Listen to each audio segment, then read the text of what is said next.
अस्सलाम वालेकुम दोस्तों, क्या हाल चाल है। मैं आमिर सड़ी खान और आप देख रहे हो बेटर सॉरी। दोस्तों ये है एशिया और क्या आप जानते हो कि कॉन्टिनेंट एशिया में टोटल कितने बफर कंट्रीज हैं और बफर कंट्रीज का मतलब क्या होता है ये आपको आगे चल करके पता चल जाएगा जब मैं आपको बताऊंगा कि बफर कंट्रीज कितने हैं और वो कैसे बफर कहलाते हैं। तो सबसे पहले हम देख लेते हैं कि टोटल बफर कंट्रीज कितने हैं और उसके बाद देखेंगे कि बफर वो कैसे बफर हैं। तो सबसे पहले मैं यहां पर आपको दिखा देता हूं कि ये जो है तकरीबन पूरा एशिया इसमें आ रहा है। जो मैं सर्कल कर रहा हूं ये पूरा एशिया इसमें आ रहा है और रशिया का थोड़ा सा ऊपर से साइड नहीं आ रही, लेकिन जो सबसे पहला यहां पर बफर कंट्री है वो यहां पर कतर है। उसके बाद इसके ऊपर ही साथ में बहरीन और उसके बाद यहां पर लेबनान और उसके बाद यहां पर जो चौथा है वो मंगोलिया और उसके बाद जो चौथा और उसके बाद जो पांचवा है वो यहां पर नॉर्थ कोरिया है और छठा नेपाल और सातवां भूटान और जो आठवां और आखिरी है वो है थाईलैंड। ये जो टोटल 8 कंट्रीज मैंने गिने हैं अभी एशिया के अंदर ये बफर कंट्रीज कहलाते हैं। और अब मैं आपको बताता हूं एक एक करके कि वो बफर कैसे है और उसका अभी आपको बफर का भी पता चल जाता है। तो मैं इसको थोड़ा सा अरेज कर लेता हूं और उसके बाद थोड़ा जूम इन करके आपको एक एक कंट्रीज का बताता हूं। तो भाई साहब यहां से पहले हमने पहले कंट्रीज जो कि हमारा कतर है उसको देखते हैं कि ये बफर कैसे है और अभी आपको बफर के बारे में पता चल जाता है। देखो बफर कंट्री क्या होता है, जो कि दो ऐसी बड़ी ताकतों के बीच में कंट्री हो उसको बफर कहते हैं। अब आपको पता चल गया। तो यहां पर कतर कैसे बफर है, देखो यहां पर ये कतर है और उसके जो इधर साइड है ये वाली साइड यहां पर सऊदी अरेबिया है और जो इसके सामने इसकी दूसरी साइड है यहां पर ईरान है। तो यहां पर ये दो बड़ी ताकतों के बीच में है तो ये एक बफर कंट्री कहलाता है। और बहरीन भी इसी तरह है, सऊदी अरब है और यहां पर ईरान है। तो ये दोनों कंट्रीज बफर हैं क्योंकि इनके दोनों तरफा इनके मतलब कि इधर भी और दूसरी तरफ भी दोनों तरफ इसके दो बड़ी ताकतें हैं इनसे। तो वो वाली ताकतें उनके बीच जो कंट्रीज आते हैं वो बफर कंट्री कहलाते हैं। और अब मैं आपको ऊपर लेबनान के बारे में बता दूं कि लेबनान कैसे है।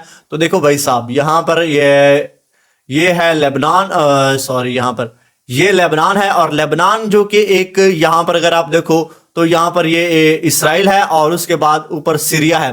तो लेबनान इन दोनों के बीच में आ रहा है क्योंकि ये दोनों इससे बड़ी ताकतें हैं तो इसलिए लेबनान भी एक बफर कंट्री कहलाता है। और उसके बाद हम आगे बढ़ते हैं अपने चौथे कंट्रीज की तरफ, मंगोलिया की तरफ। और जो कि यहां पर है और देखो यहां पर ये मंगोलिया है और मंगोलिया क्योंकि आपको दिखाई दे रहा है सम मतलब कि यहां पर ये चाइना है और ऊपर इसके रशिया है। ये मंगोलिया है और इसके ऊपर नीचे चाइना है, ऊपर रशिया है। तो दोनों इसके ऊपर नीचे बड़ी ताकतें हैं तो इसके लिए इसको भी हम बफर कंट्री कहेंगे। तो उसके बाद यहां पर देखो ये है नॉर्थ कोरिया, ऊपर चाइना है और नीचे साउथ कोरिया जो कि इससे थोड़ा मतलब ताकत में बड़ा है। तो यहां पर ये नॉर्थ कोरिया भी एक बफर कंट्री कहलाएगा। लेकिन अगर हम थोड़ा सा इसको और गौर के साथ देखें तो आपको पता चलेगा कि साउथ कोरिया और नॉर्थ कोरिया ये दोनों बफर कंट्री कहलाते हैं क्योंकि इन दोनों के इधर दूसरी तरफ जापान आ रहा है। यानी इधर चाइना हो गया इनके दोनों के और इधर जापान हो गया। तो ये दोनों एक मतलब कि दोनों बफर कंट्री कहलाएंगे।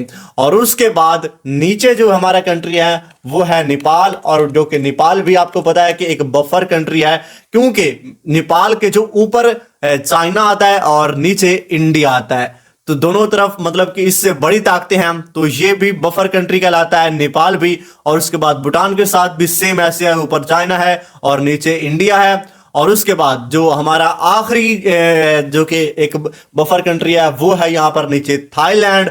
और थाईलैंड कैसे है, देखो यहाँ पर इसके ऊपर जो है वो लाओस है और उसके बाद नीचे इसके जो है वो कंबोडिया है। तो ये बीच में आ रहा है तो ये इनसे मतलब कि ताकत में छोटा है तो इसीलिए ये भी एक बफर कंट्री कहलाता है। वैसे मैं आपको बता दूं कि अफगानिस्तान भी एक बफर कंट्री था। कैसे, वो भी मैं यहां पर आपको दिखा देता हूं। देखो यहां पर इंडिया, पाकिस्तान और अफगानिस्तान अभी के टाइम पर अगर देखें तो इसके जो इधर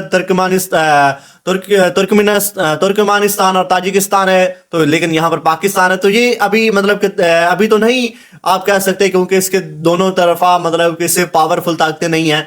तो ये उस वक्त बफर कंट्री कहलाता था जब यहां पर ये जो सारा राज था ये ब्रिटिश राज था, और जो ऊपर ये था ये रशियन एम्पायर थी, यहाँ पर ब्रिटिश एम्पायर थी, तो इनके बीच में ये आता था और उस वक्त ये बफर कंट्री कहलाता था। और अब आप पूरी बाकी कॉन्टिनेंट में कौन कौन से कंट्रीज हैं जो कि बफर कंट्रीज हैं, अगर आप कहोगे तो उस पर भी वीडियो बना दूंगा, और अब आपको इसके बारे में पता चल गया होगा कि बफर कंट्रीज कौन से होते हैं। वीडियो को लाइक करो, चैनल को सब्सक्राइब करो, मिलते हैं किसी और वीडियो में। अपना बहुत सारा ख्याल रखिएगा।